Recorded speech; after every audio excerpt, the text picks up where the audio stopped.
Você vai perceber áreas da sua vida, você vai perceber questões da sua vida quando você desacelera. É muito engraçado porque nós estávamos ali numa rodinha e eu estava ali numa roda, né, de pessoas de meia idade. Tinha até umas mais novas, mas a maioria é de meia idade. E elas estavam dizendo que me conhecem já há muitos anos e me conheceram quando eu era extremamente ativista, quando a minha vida era aceleradíssima, onde eu quase não dava atenção muito às pessoas, até porque eu vivia uma vida muito acelerada, de muita atividade, de muitos compromissos, de inúmeras responsabilidades, e eu não, era como que se eu não desse atenção. A pessoa está falando comigo, mas eu estou, tanta coisa que eu acabava não dando atenção, de olhar nos olhos, porque minha vida era ativa. Mas quando você desacelera, quando você tira o pé do acelerador, você começa a perceber algumas coisas na sua vida e começa a perceber algumas coisas que precisam ser mudadas. Alguém já disse que viver rápido é uma maneira de fugir dos problemas da vida. Muita gente que vive numa rapidez e num ativismo porque talvez ela esteja fugindo dos problemas que ela tem que enfrentar. É como se fosse uma droga na nossa vida. Eu digo isso porque, por que eu digo que pode ser uma droga? Porque causa um prazer imediato, não é? Mas, ao longo do tempo, esse tipo de vida é extremamente prejudicial.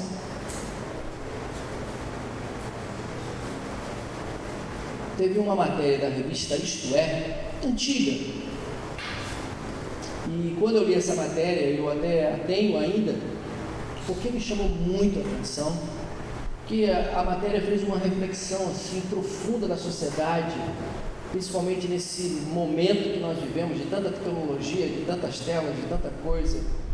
A matéria dizia assim: viver com menos pode significar ter uma vida mais plena. Viver com menos pode significar viver uma vida mais plena. Eu queria convidar você a abrir a sua Bíblia aí em Mateus, capítulo 6.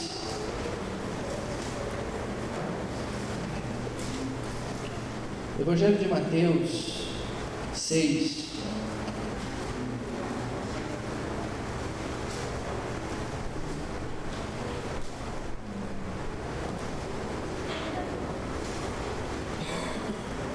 Mateus 6, de 19 até 34. Mateus 6, de 19 até 34. Vamos lá, deixa eu abrir aqui, Mateus 6.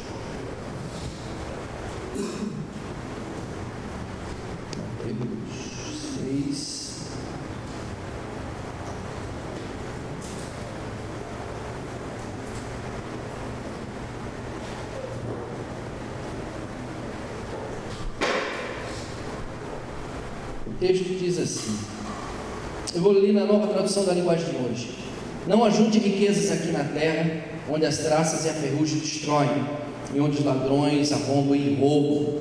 Pelo contrário, ajunte riquezas no céu, onde as traças e a ferrugem não podem destruí-las, e os ladrões não podem arrombar e roubá-las.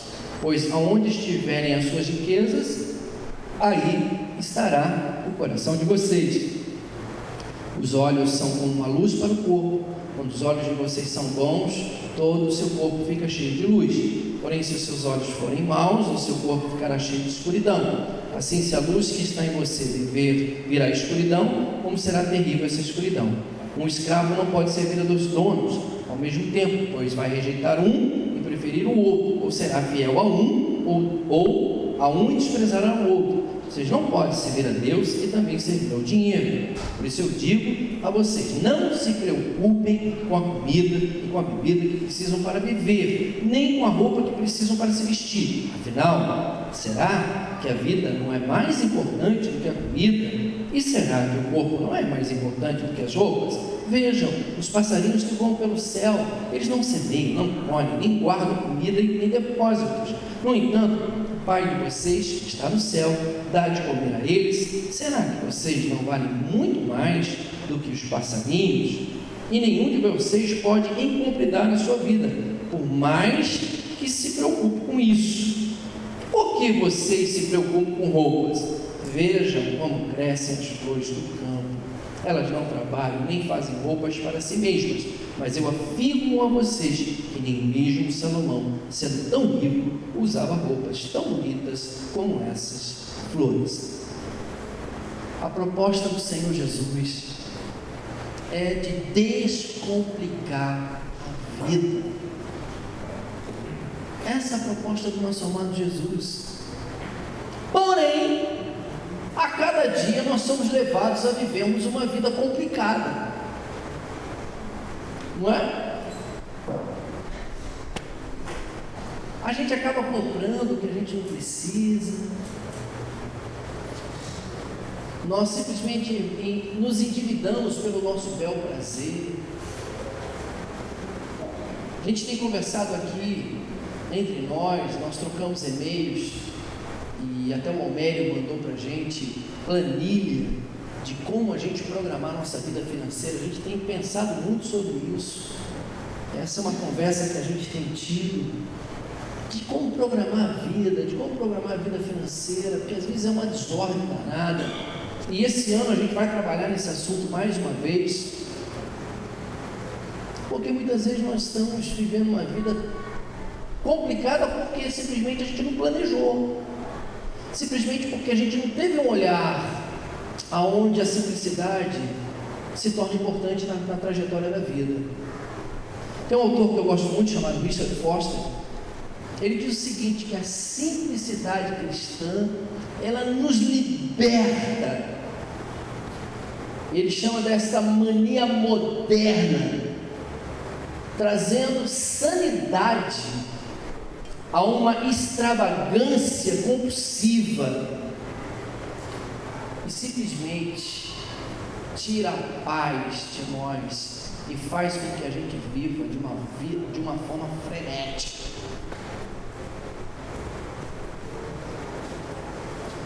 Gente, e aí eu vou percebendo o peso que as pessoas trazem sobre si, o quanto as pessoas acabam vivendo uma vida oprimida. E nós já falamos aqui o que pode nos ajudar na trajetória de uma vida de simplicidade. Já foi falado aqui pelo João, foi falado pelo Fábio, até o João enfatizou as chaves do reino de Deus, as 4 chaves do reino de Deus. O João enfatizou que uma delas é a oração. E eu vou novamente enfatizar essa questão de que quando nós oramos, aprendam isso, quando nós oramos, nós nos libertamos da ansiedade. Sabe por quê? Porque a oração, ela nos ensina a confiar. Olha o texto que nós acabamos de ler. Olha o texto, olha a preciosidade do texto que nós acabamos de ler, quando o Senhor Jesus está ensinando os seus discípulos aonde eles devem colocar o coração, que eles não precisam se preocupar. Tudo isso Jesus está, de uma certa forma, injetando na vida e no coração daqueles homens a confiança que eles deveriam ter no Deus o qual eles conheciam, e eles estavam ali com o Filho desse Deus. Então, irmãos, oração e simplicidade estão entrelaçados. Quando nós oramos, quando nós buscamos o nosso Deus, Ele faz com que a nossa vida ela seja mais simples. E aí que eu ressalto, conforme a nossa vida vai se tornando mais simples, quando a simplicidade vai tomando mais conta do nosso coração, ou melhor, com uma maior facilidade, nós vivenciamos acessibilidade.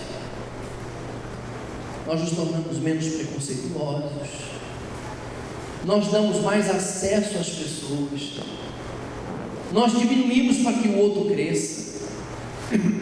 Isso é acessibilidade. Como foi dito aqui, a maioria de vocês são crentes. Todos vocês aqui, de uma certa forma, fazem parte de uma comunidade de fé. Olha para a comunidade de fé que vocês fazem parte. Olhe para elas. Veja quem são aqueles que não têm acesso. Quem são aqueles que não têm acesso? Quem são aqueles que o tempo todo são deixados de lado? Quem são aqueles que não podem subir aqui? Que aqui é um grupo seleto? Não é? Ele sabe disso porque eu sempre pego no pé. É um grupo seleto.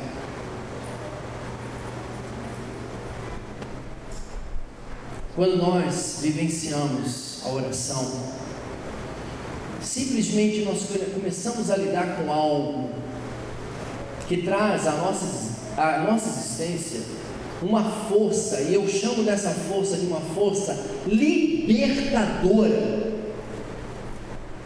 A oração é uma força libertadora. Sabe por quê? Porque a oração, ela nos liberta para que eu e você, para que nós sejamos controlados por Deus.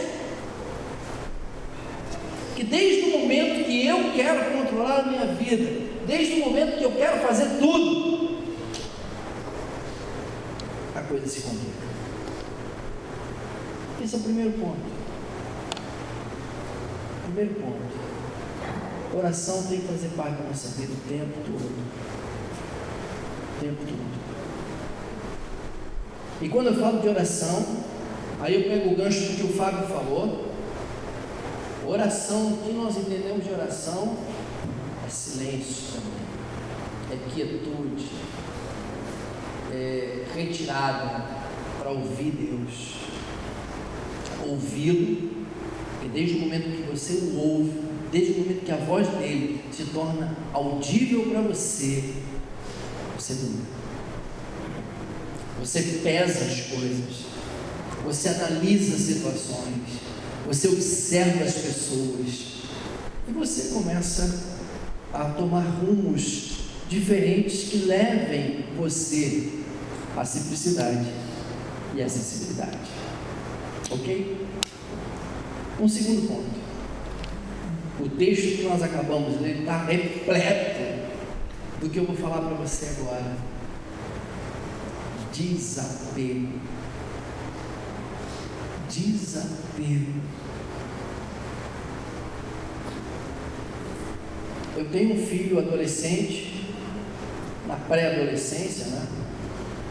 E tem um outro que já é jovem.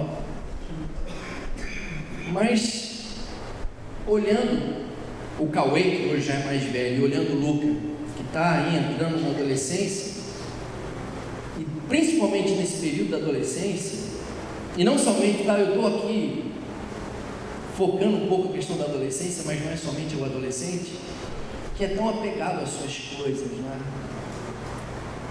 Tem alguns adolescentes que eles são extremamente apegados. Ai de você de tirar o iPad, o computador, né, os tablets da vida e tantas outras coisas, que é um apego. E você? O que você é apegado? O que você não consegue largar? O que seria difícil para você deixar? Cuidado, hein? Sempre quando a gente fala essas coisas, o Espírito Santo vem e começa a agir. Cuidado, hein?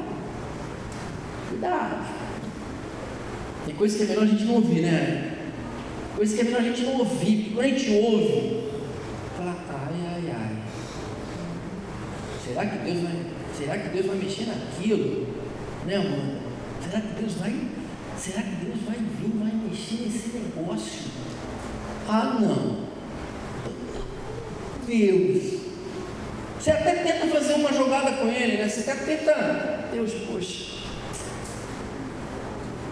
Mas quando se caminha com ele, ele vai dizer para você, olha, não dá mais.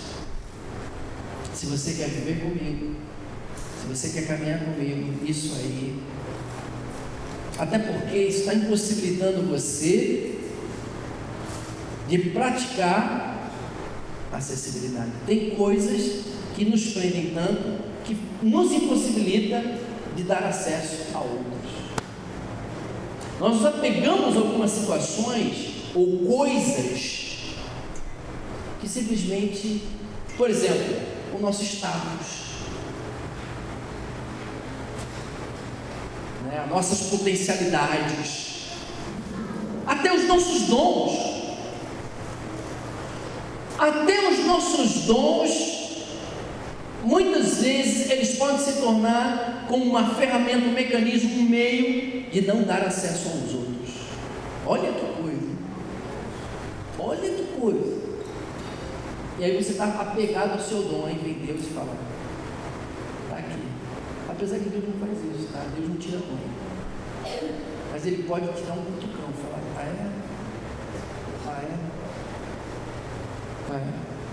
deixa eu te ensinar um negocinho. Eu não gosto quando Deus fala para mim, eu vou te ensinar um negocinho. Eu não gosto disso. Não é, Aline? Quando Deus fala assim, eu vou te ensinar um negocinho, Aline. Gente, vamos cada vez mais estar abertos a coisas que talvez nós sejamos tão apegados e que talvez o Espírito Santo vai dizer a você, opa, porque eu quero dar acesso aqui, eu quero dar acesso aqui, eu quero dar acesso aqui.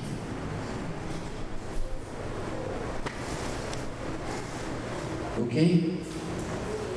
E por último, eu estou dizendo aqui para vocês que uma característica que eu enxergo para vivenciarmos a acessibilidade é a simplicidade, que já foi um tema que nós já abordamos aqui já.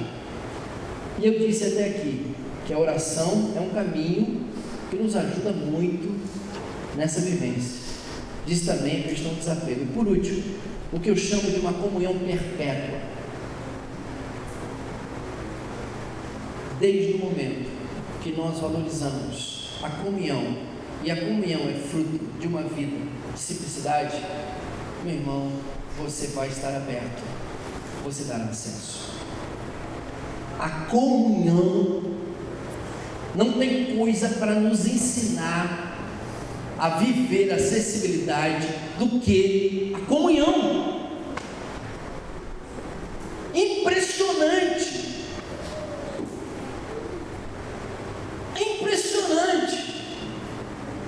Como a comunhão mexe com esse negócio de você dar acesso ao outro. E quando você começa a conviver, até comunhão, eu estou falando, gente, comunhão. O que é comunhão? Vivência, conviver. Quando a gente começa a lidar com isso aí,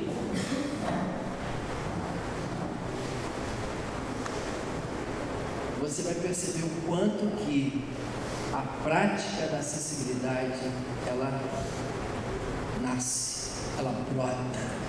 E aí, meu irmão?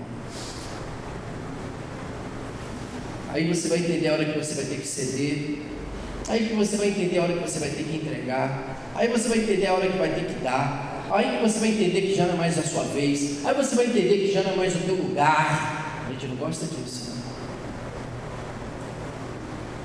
Eu estou falando aqui com um crente que entende essa linguagem. Meus queridos batistas entendem muito bem o que eu estou falando, não é? Sabem muito bem do que eu estou falando. Os metodistas também não estão fora disso, não. não, né? Estou fora disso não. Assembleando então, então nós estamos bem representados aqui. Sabe muito bem da linguagem que eu estou usando. É uma linguagem bem institucionalizada, né? Que vocês entendem muito bem o que é essa questão de muitas vezes no aspecto da comunhão, eu tenho que entender, chegou o meu tempo, chegou a minha hora, está aqui, é teu, toma o teu lugar, Deus vai te usar, Deus vai te abençoar, o meu já deu, já fiz o que podia fazer, já fiz, Deus, agora é. Mas tem pessoas que não conseguem largar o negócio. Tem pessoas que parece que é dele, né? Parece que se agarrou no negócio, na posição, no aspecto da liderança, e não consegue liberar a comunhão, quando ela é vivida na autenticidade, na integralidade da comunhão. A gente começa a entender que o acesso, a acessibilidade é uma riqueza. E aí você simplesmente, até porque você já foi tomado de simplicidade, você simplesmente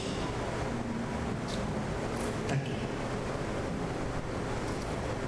Irmãos, Jesus é assim. Jesus é assim. O Fábio deixou muito claro isso aqui quando ele apresentou essa característica na vida de Jesus. Eu acho que cabe a nós, no nosso dia a dia, como nós fizemos aquela dinâmica, né? Eu até brinquei com o pessoal do grupo que eu estava, eu disse assim, tem coisas que eu não fico só na fala, eu não estou tratando falei para eles, eu não estou tratando esse encontro do grupo como uma dinamiquinha. Eu estou tratando isso como algo que eu vou fazer, que eu vou viver e eu vou praticar. Eu anotei o que eu vou viver. Eu foquei, eu vou priorizar na minha vida e eu vou fazer. Ponto final. Porque eu quero que essa questão da acessibilidade seja real na minha vida familiar, seja real na minha vida comunitária, seja real na minha vida profissional. Eu quero que isso seja real. Eu quero que isso realmente aconteça. Irmãos, que vocês possam levar isso para o coração de vocês, entendendo que como diria o Foster, a simplicidade cristã, ela realmente nos liberta. Ela nos liberta. Ela traz cura, traz sanidade a essa extravagância compulsiva da sociedade pós-moderna que nos invade de paz. É disso que a gente precisa. E o texto de Mateus 6 fica muito claro. Por que vocês estão preocupados? Por que vocês estão ansiosos? Onde está o seu coração? Onde você tem colocado o seu tesouro? O seu tesouro está onde? Olhe para os lírios do campo, olhe para as árvores do céu. É muito ensinamento, do qual a gente tem que trazer para o nosso dia a dia, para aquilo que a gente tem que enfrentar diariamente. Ok? Que o Senhor possa abençoar a vida de vocês. Em nome da comunidade Vineyard do Rio de Janeiro, nós queremos agradecer a sua vinda, a sua presença aqui. Sei de irmãos que rodaram quilômetros e quilômetros, o pessoal de Linhares, são quilômetros e quilômetros. Os irmãos que vieram de Pindamonhangaba, saíram 4 da manhã, o pessoal de Andrelândia, que também saiu 4 da manhã, lá pertinho de São João del Rei, para estar aqui com a gente. Então, queridos, muito obrigado.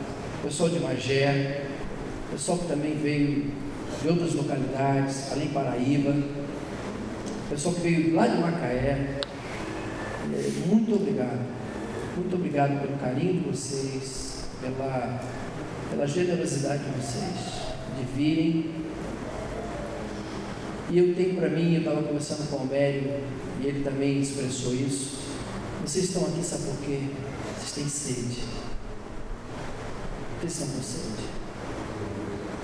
Porque para vocês fazerem o que vocês fizeram, isso é fruto de sede. Faz isso quem tem sede. Vocês estão com sede. Eu espero que vocês tenham saído daqui saciados. Eu espero que aquilo que vocês ouviram aqui seja algo para vocês viverem e dividirem com a comunidade de fé da qual vocês fazem parte, para edificar a vida daqueles irmãos e irmãs. Amém, queridos? Vamos orar. Senhor, obrigado por esse tempo tão precioso. Foram tantas as lições, palavras e ensinos que trouxestes ao nosso coração. Que o Senhor abençoe cada um dos irmãos que aqui estão, que o Senhor os guarde, que o Senhor os proteja, até porque muitos deles pegarão estradas, que o Senhor esteja livrando-os do mal, abençoando-os, que eles sejam felizes ali na comunidade de fé da qual eles fazem parte, que a tua bênção esteja sobre eles, Pai. Obrigado também pelos irmãos aqui que trabalharam, que dedicaram o seu tempo de forma voluntária, de forma tão carinhosa, puderam servir os irmãos aqui. Realmente essa comunidade da Vinha aqui viveu acessibilidade hoje. Obrigado por esses irmãos e irmãs, pelo coração deles. Obrigado pelo pastor Frido, pela comunidade Ser Livre, que de forma tão generosa também permitiu que nós tivéssemos essa conferência aqui. Abençoa os nossos irmãos da Ser Livre, abençoa a liderança, abençoa os membros, que eles sejam cada vez mais abençoados, Pai. Muito obrigado, abençoa cada igreja aqui, os irmãos da Igreja Batista, os irmãos da Igreja Metodista, os irmãos que estão caminhando com a gente, o pessoal lá de Magé, nesse processo de adoção, nossos irmãos de Além Paraíba, de Andrelândia, de Macaé, lá de Linhares. Muito obrigado, Senhor, muito obrigado. Nós te louvamos, nós te bendizemos, no nome do amado Jesus. Amém. Tive uma impressão, desde que eu estava conversando ali mais cedo com o Jaci, e isso veio calando forte no coração, de compartilhar com vocês essa questão da acessibilidade. Durante a semana eu vivi isso algumas vezes. Eu tenho percebido que a maneira a qual a gente escolhe para evangelizar, ela demonstra para as pessoas lá fora, eu digo lá fora, aqueles que ainda não têm a menor noção disso aqui que a gente está vivendo, de que esse tempo aqui, esse lugar, ou o ajuntamento da gente, seria um lugar onde eles viriam para serem abençoados. E o Senhor tem dito nesses dias que não é bem assim. Cada um de nós tem um DNA único, cada um de nós, cada um de vocês tem uma perspectiva única de quem é Cristo, uma identidade, uma digital. Essa digital precisa ser compartilhada na comunhão. Então, quando a gente chama as pessoas para o nosso ajuntamento, a gente precisa ter a consciência de que esse chamado para o ajuntamento é para sermos abençoados. Quando eu dizia isso para um rapaz na semana passada, eu falei, cara, eu queria que você fosse num grupo pequeno, lá que acontece na minha casa, para você me abençoar, porque você tem um olhar de Cristo que eu preciso dele para poder comungar. E aí, cara, nunca ninguém me falou isso, nunca ninguém me disse isso. E aí eu fiquei com aquilo na mente e disse, puxa. E num outro momento no shopping, encontrando a Fernanda, a filha da Iraci, ela estava com uma amiga e falou, Cezinha, essa amiga está querendo ir na comunidade. Eu falei assim, então vá lá para abençoar a gente. Ela, pô, como assim? Porque normalmente a gente chama, venha para ser abençoado. A igreja evangélica brasileira, ela venha para cá, porque o céu é aqui, lá fora é o inferno. E eu tenho crido que as coisas têm modificado, e eu tenho certeza que quando o Manga falou ali agora, esse cara, vocês deviam estar aqui para ouvir isso, deviam estar para ter esse tempo todo com a gente, e eu tenho certeza que vocês são pessoas especiais, não que os outros não sejam, mas Deus reservou esse tempo para nós, para que nós como igreja do Senhor seja vinha, seja o que for, qualquer denominação que seja, somos um só corpo. E que a gente tenha essa consciência e vocês levem essa palavra, levem essa impressão para a comunidade de vocês. Amém?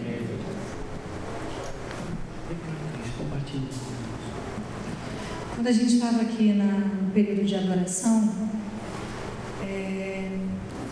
eu tive uma impressão de que muitos de vocês, muitos de nós, que eu também me incluo, saímos daqui habilitados. Era como se o Pai estivesse repartindo ferramentas, novas habilidades. Talvez você tenha vindo hoje aqui e sem saber exatamente como é que você sairia, só com uma expectativa. Mas nessa noite você pode ter essa confiança de que seja para onde você estiver retornando, você vai levar algo de Deus no seu coração, alguma coisa nova, uma nova habilidade, uma nova forma de fazer. É isso que eu sinto, que são coisas novas que Deus vai estar compartilhando com vocês, e vocês vão multiplicar isso onde vocês estiverem. Eu não sei se o Manga vai chamar vocês aqui para orar, mas guarde essa palavra no seu coração. Aquilo que você veio aqui nesse dia para buscar, ou que nem imaginava, é isso que Deus está compartilhando com você. Agora preste atenção numa coisa: tudo tem um tempo próprio para crescer. Tudo no reino de Deus funciona assim. As coisas, elas não são repartidas e elas acontecem imediatamente. Elas têm um tempo de florescer. Não importa o tempo que leve, creia que você saiu daqui com essa semente plantada na sua vida. No tempo de Deus, na ocasião que é do Senhor, quando o reino de Deus estiver precisando dessa sua habilidade, não importa onde você esteja, é o Senhor. Habita entre nós.